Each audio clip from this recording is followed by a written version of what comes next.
मैं अंजलि मिश्रा, स्वागत है आपका हमारे चैनल में। इस बार जो है आपको बता दें, शिवसेना के नेता संजय राउत को लेकर कई सारे बड़े खुलासे होते नजर आ रहे हैं। कई सारे घोटालों में उनका नाम निकलकर शामिल आ रहा है और कई सारे घोटालों को लेकर उन पर गंभीर आरोप भी लगाए जा रहे हैं। और ऐसे में जिस तरीके से उनके आसपास के करीबियों पर छापेमारी पड़ रही है, उससे भी संजय राउत काफी ज्यादा बौखलाए हुए हैं। इस दौरान आपको बता दें कि एक बड़ा खुलासा, एक बड़ा जो दाव है, कह सकते हैं कि एक बड़ा दावा भारतीय जनता पार्टी के नेता की तरफ से किया गया। आखिर ये कौन सा बड़ा दावा है और संजय राउत को लेकर ऐसी टिप्पणी करने के पीछे उनका मतलब क्या कारण है, इसके बारे में आपको विस्तार से बता देते हैं। भारतीय जनता पार्टी के नेता आशीष शेलार ने यह दावा किया है कि शिवसेना के सांसद संजय राउत महाविकास अघाड़ी के सरकार या गठबंधन में अलग थलग पड़ चुके हैं। उन्होंने कहा है कि राउत को ना तो अपनी पार्टी के अंदर और ना ही एमवीए यानी महाविकास अघाड़ी सरकार की गठबंधन की ओर से कोई भी समर्थन मिलता नजर आ रहा है। महाराष्ट्र सरकार में पूर्व मंत्री आशीष शेलार ने यहां संवाददाताओं से बातचीत करने के दौरान कहा कि ऐसा प्रतीत हो रहा है कि महाविकास अघाड़ी की जो गठबंधन है, जो सरकार है, इनका कोई भी नेता संजय राउत की मदद करने को तैयार नहीं है। यही कारण होगा कुछ मामलों में ईडी द्वारा पूछताछ शुरू किए जाने के बाद शोर मचाया था। उन्होंने कहा कि संजय राउत पिछले साल से बीजेपी को अपमानित करते नजर आ रहे हैं, बीजेपी के लिए कई सारी अपमानजनक टिप्पणियां करते नजर आते हैं, लेकिन ईडी अधिकारियों ने उस अवधि के दौरान उनके खिलाफ किसी भी तरीके की कोई भी कार्रवाई नहीं की थी, किसी तरीके की कोई जांच नहीं की। और ऐसे में ध्यान देने वाली बात यह है, गौर करने वाली बात यह है कि राज्यसभा से सांसद संजय राउत ने 2 दिन पहले ही आरोप लगाया कि केंद्रीय एजेंसियां शिवसेना नेताओं को सुनियोजित तरीके से निशाना बना रही है। इस पर भाजपा ने कहा था कि शिवसेना का एक भी नेता राउत के समर्थन में नहीं है। उन्होंने आगे तंज कसते हुए कहा कि मैं राउत और उनके भविष्य को लेकर काफी ज्यादा चिंतित हूँ।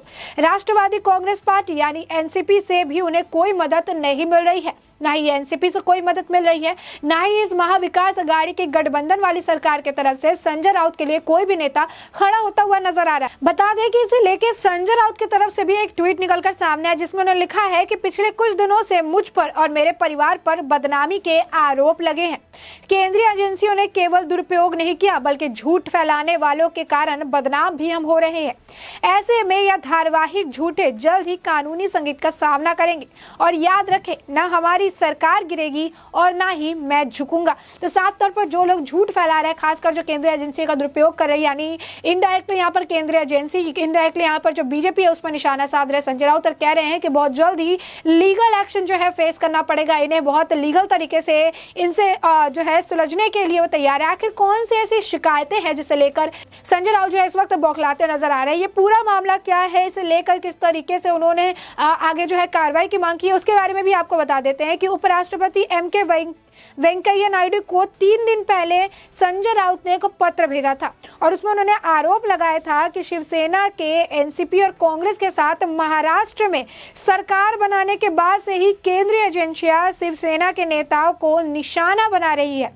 उन्होंने ये भी दावा किया था कि कुछ लोगों ने उनसे संपर्क किया था और महाविकास अघाड़ी की सरकार को गिराने के लिए सहयोग करने की बात कही थी। हालांकि जब उनसे इसके इनकार कर दिया तो उन्होंने चेतावनी दी गई कि उन्हें इसका भारी कीमत जो है चुकानी पड़ेगी। उनका कहना था कि उन्हें कांटेक्ट किया गया था ताकि वो महाविकास अघाड़ी की सरकार गिराने में उनकी मदद करे। जब उन्होंने मना कर दिया तो उन्हें चेतावनी दी गई कि इसका जो है भारी खामियाजा उन्हें भुगतना पड़ेगा। आखिर कौन थे वो लोग, किन लोगों के बारे में ये बात कर रहे हैं और क्यों अचानक से जो है इस तरीके से ये पूरा मामला निकलकर सामने आया। संजय राउत ने किस तरीके से ईडी को लेकर लगातार जो है हमलावर नजर आए, केंद्रीय एजेंसी को लेकर लगातार जो है हमलावर नजर आए, क्योंकि 1036 करोड़ रुपए की जमीन का मामला जो है निकलकर सामने आया था। अखिलेश सोमैया ने उनके ऊपर कोरोना काल में कोरोना सेंटर्स को लेकर जो धांधली उन्होंने की है, फर्जीवाड़ा किया है, उसे लेकर भी आरोप लगाया था। तो एक के बाद एक कई सारे आरोप लगा रहे। इस वक्त जो गिरफ्तारी हुई है उसमें गिरफ्तारी में कुछ ऐसे व्यक्ति के भी नाम भी शामिल है जिनके साथ उनकी बेटियां, दोनों बेटी जो है संजय राउत की, वो पार्टनरशिप में है, यानी एक के बाद एक कड़ी जुड़ती जा रही है। कहीं ना कहीं अब संजय राउत की बेटियां भी कुछ मामलों में इन्वॉल्व होती नजर आ रही और यही कारण है कि लगातार संजय राउत जो है उनकी बौखलाहट देखने के लिए मिल रही है और लगातार केंद्रीय एजेंसी, बीजेपी और सबके ऊपर वो टिप्पणी करते नजर आ रहे हैं और लीगल एक्शन लेने की धमकी देते नजर आ रहे हैं। बता दें कि शिवसेना के नेता संजय राउत इतने ज्यादा परेशान हो गए थे कि उन्हें हाल ही फिलहाल में वेंकैया नायडू को पत्र लिखा था और वहां पर पत्र में उन्होंने लिखा है कि ईडी और अन्य केंद्रीय एजेंसियां पूरी तरह से कठपुतली हो चुकी है, अपने राजनीतिक आकाओं के इशारे पर काम कर रही है। इन एजेंसियों के अफसरों ने मेरे सामने माना है कि ये उनके आकाओं के मेरी अकल ठिकाने लगाने को कहा है। पत्र में वे तमाम बातें लिखते हुए अंत में जोर देते हैं कि मैं ऐसी किसी दबाव के सामने झुकने वाला नहीं हूं, घुटनों पर आने वाला नहीं हूं, मैं सच बोलना जारी रखूंगा।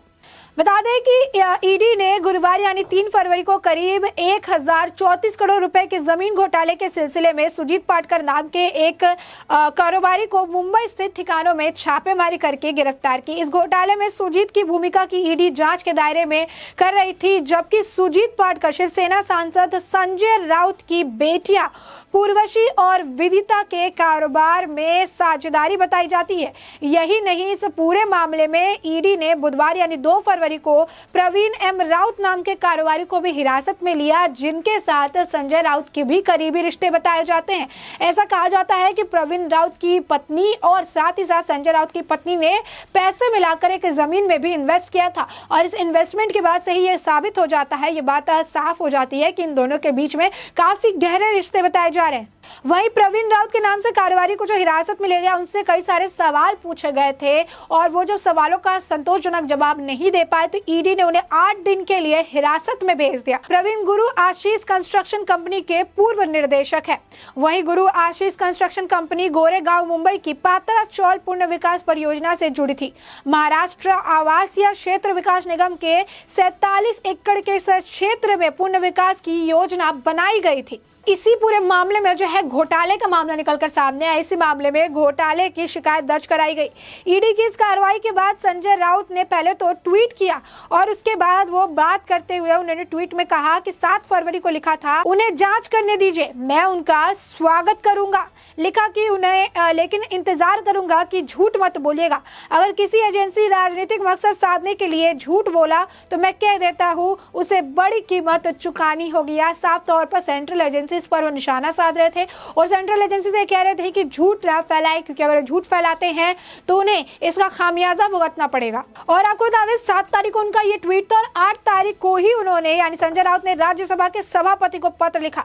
इसमें अपनी दलीलें देते हुए बताया कि 1 महीने पहले कुछ लोगों ने मुझसे संपर्क किया था, मुझे कहा था कि मैं महाराष्ट्र की सरकार गिराने में उनकी मदद करूं ताकि राज्य में मध्यावधि चुनाव की स्थिति बन जाए। मैं जब इससे इनकार किया तो मुझे धमकाया गया और कहा गया कि इसकी बड़ी कीमत चुकानी होगी। यहाँ तक कहा गया कि मुझे एक पूर्व रेल मंत्री की तरह सलाखों के पीछे सड़ना पड़ेगा। इतना ही नहीं, यह भी बताया कि जल्द ही महाराष्ट्र में 2 मंत्री तथा 2 ही अन्य नेता जेल जा सकते हैं। मध्यावधि चुनाव की स्थितियां हो तो वैसे ही बनने वाली है। संजय राउत आगे लिखते हैं, मैंने 17 साल पहले 1 एकड़ जमीन खरीदी। इसमें झूठी धोखेधड़ी साबित करने के लिए पक्षकारों पर दबाव बनाया जा रहा है। ऐसी ही अन्य जमीनों के मामले भी यहाँ पर देखने के लिए मिल रहे हैं। वही उन्होंने ये भी कहा कि जो एजेंसीज है, केंद्र एजेंसी, वो 28 लोगों को गिरफ्तार करके ले गई है, उन पर दबाव बना रही है ताकि वो एजेंसी मेरे खिलाफ जो है बयानबाजी दे। वो एजेंसी जिन लोगों को पकड़ के ले गई है उन पर दबाव बना रही है कि वो लोग मेरे खिलाफ बयानबाजी करते नजर आए ताकि उन्हें मुझे परेशान करने का एक मौका मिल जाए। यानी साफ तौर पर आप देख सकते हैं कि किस तरीके से जो है वो बौखलाए नजर आ रहे हैं। और यहीं पर इस बीच भाजपा नेता जो है आशीष सलार, उनके तरफ से भी बड़ा एक खुलासा किया गया है, बड़ा दावा किया गया है कि अब संजय राउत जिस तरीके से बयानबाजी कर रहे हैं वो काफी ज्यादा परेशान हो चुके हैं और कहीं ना कहीं उनकी बयानबाजी इसीलिए देखने के लिए मिल रही है क्योंकि अब उन्हें किसी भी तरीके का समर्थन न शिवसेना से मिल रहा है, न कांग्रेस से मिल रहा है, न एनसीपी से मिल रहा है, न गठबंधन से मिल रहा है, न खुद की पार्टी से मिल रहा है। और इसीलिए इस वक्त वो अलग थलग पड़ चुके हैं और ईडी पर अपना गुस्सा निकालते नजर आ रहे हैं। अब ऐसे में आपने पूरा मामला जाना कि ये पूरा मामला है क्या और इस पूरे मामले पर आपकी जो भी राय हो हमें कमेंट सेक्शन में कमेंट करके जरूर बताएं।